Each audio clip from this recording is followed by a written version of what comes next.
ভারতে ৩,০০০ টন ইলিশ রপ্তানির অনুমতি বাতিল সহ পদ্মা মেঘনার ইলিশ রপ্তানিতে স্থায়ী নিষেধাজ্ঞা চেয়ে হাইকোর্টে একটি রিট করা হয়েছে।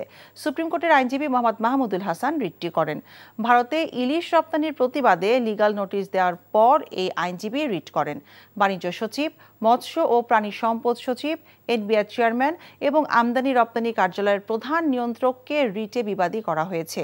এর আগে লিগ্যাল নোটিশে বলা হয়েছিল ইলিশ বাংলাদেশ ছাড়াও ভারত এবং মিয়ানমারে পাওয়া যায়। ভারতের বিশাল জলসীমায় ব্যাপক ইলিশ উৎপাদন হয়। বাংলাদেশের পদ্মার ইলিশ ভারতে রপ্তানি এবং পাচার হওয়ার কারণে বাংলাদেশের জনগণ ইলিশের অধিকার থেকে বঞ্চিত হচ্ছে।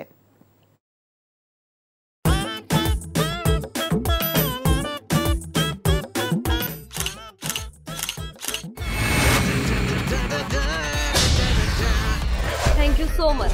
শুধু থ্যাঙ্কসই দিবেন আর কিছু দিবেন না? যদি দেওয়ার মতো হয় সো যে কোনো কিছু। খুব খুশি লাগলো আপনার সাথে ডিল করে। Deal done. হ্যাঁ, 50 লাখ। বিউটিফুল। আমি চাচ্ছি এই থার্ড ডেতে তোমাদের এনগেজমেন্টটা করে ফেলো। এখানে তো রতন নামে কোনো কিডনি ডাক্তার নাই। আপনি চিটার বাটপারে পাল্লায় পড়ছেন। আল্লাহ রে, আমি কি করব রে, আল্লাহ রে, আল্লাহ।